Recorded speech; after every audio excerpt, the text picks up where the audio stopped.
Tennessee this summer. We're looking for trainers across the country, and she says you've got to meet Mark Wiggins.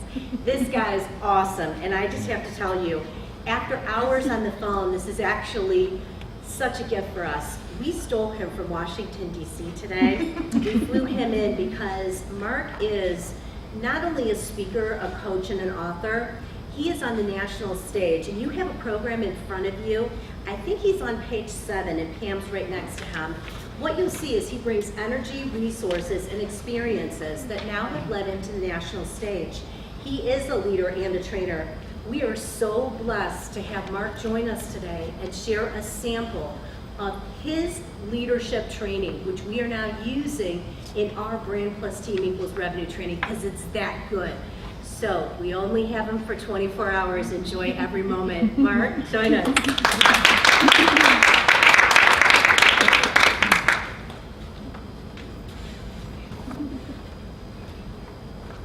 All right, there's a lot of pressure. Good afternoon, I'm Mark Wiggins. I'm with you on your second component. We're going to talk about leadership.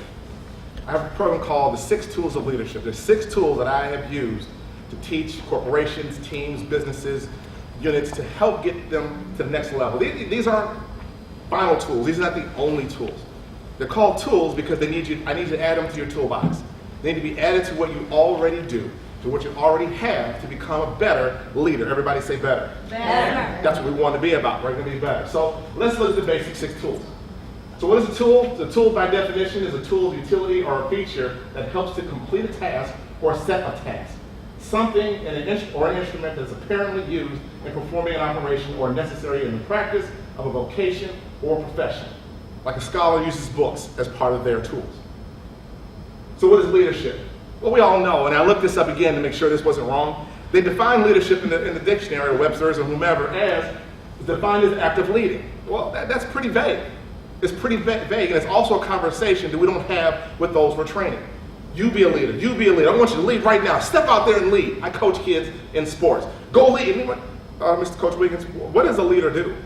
What does it actually mean? I said, that's a great question. So I went and looked it up, and this is what I get, the active leading. Well, it kind of leaves us to have a little open space on the definition of leadership. But I have my own real quick, and I'm not going to use the pointers. I can't remember where the laser pointer is. But let's look at the word leadership. It's actually 3 words. The first one is lead, to be out front, to take control, to lead somewhere, or maybe to stand beside or stand behind a person or group of people. We have E-R, which is in the middle. Is actually a Swahili word which means balance. So it's kind of the balance. The last word is ship. It's a concept, an idea, or a vehicle used to move people to a destination. Therefore, leadership defined is the act of standing in front and behind, a delicate balancing act of leading people to a destination. That's leadership. Now, true confession, is not a Swahili word. I made it up. I didn't know what to do with it because is the intangible thing. The thing that no one wants to write about is the thing, if you play sports, on the stat sheet that ain't there. It's the thing that you bring to the table. It's you. That's Well, if you have your you make it a little better, you can make yourself a better team. There are 6 tools in my toolbox here, but I'm only going to cover 3. The tools are communication, empowerment, vision, decision-making, delegation, and selflessness.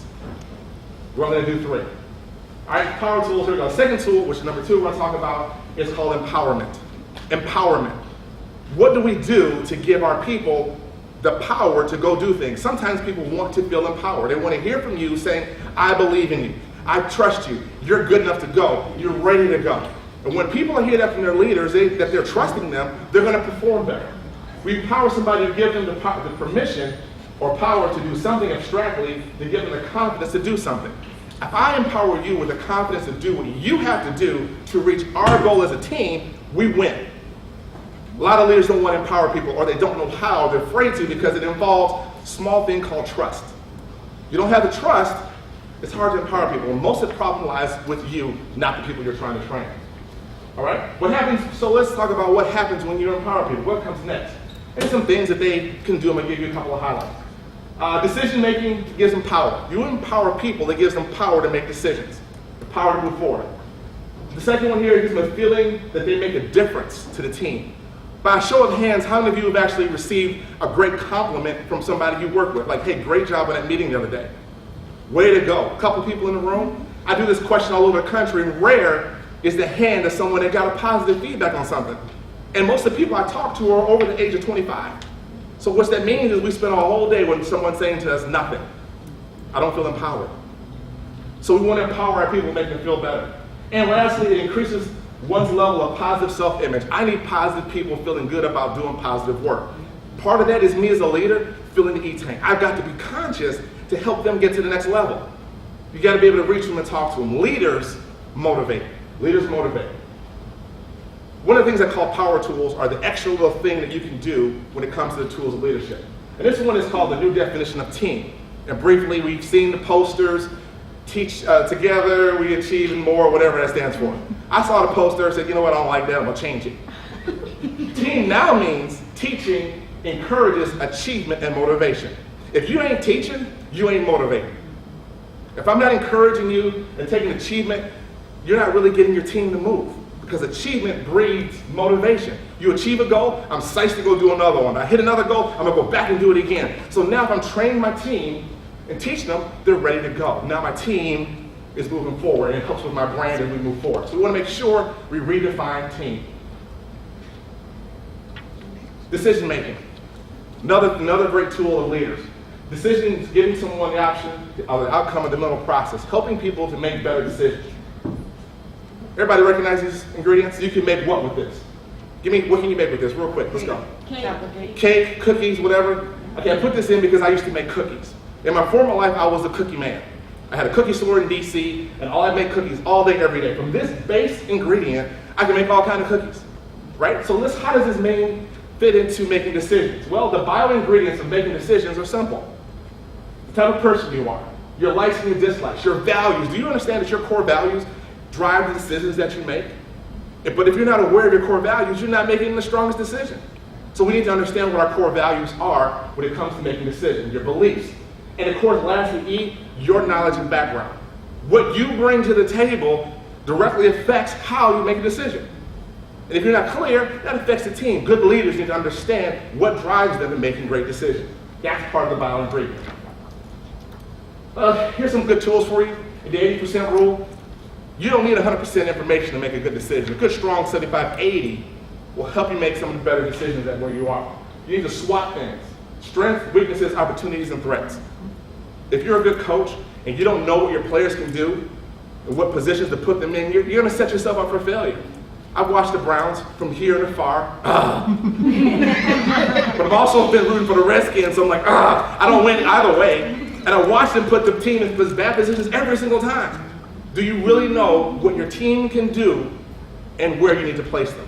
Good leaders do. Good coaches do. So you want to understand how to SWOT your squad to make sure you know what they're going to be. Our last tool that I'm going to cover is one that you don't hear a lot about, is selflessness. Selflessness. It's not about you. It really isn't. It's about your team. It's about your goals, where you're trying to go. If you're going to be a good steward, if you're going to be someone who drives and takes people elsewhere, you have to come out of the picture. Repeat this. It ain't about me. That was not good English, but it makes a point. We have to remind ourselves to be selfless, because that means giving. That means being aware of what's going on. I remember the first time I had to go to a funeral of one of my employees. Young, she was probably 19 or 20, committed suicide.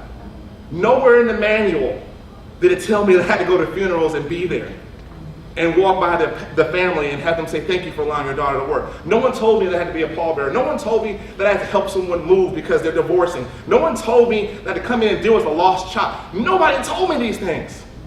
As a leader, you gotta be prepared to do these things. And people wanna be branding yourself as that type of leader, someone who cares, someone who's compassionate, and above all, you gotta be fair.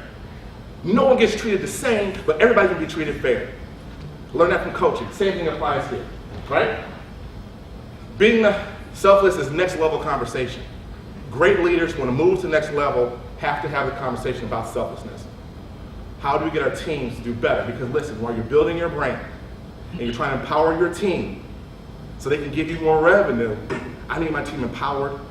I need them to be able to make great decisions, and doggone it, they need to see me being selfless.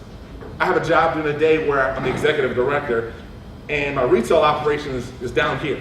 I sit in my high purchase in my office as the executive director, every once in a while I have to grace them with my presence, descend down into the store and fold t-shirts and run the register. What?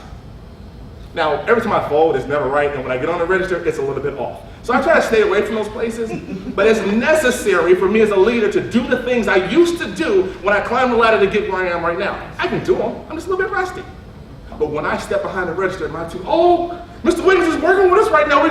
Either we're in bad situations because he's here, we ain't got no employees today, or Mark is feeling really nice and he's bored at his desk. Either way, they see me giving back to what I used to do so I can teach and train my team to be better. All right, again, it's not about you as a power tool. And lastly, I'm Mark Wiggins, and I want each and every one of you as leaders to get off the bench and get into the starting lineup of life. Thank you.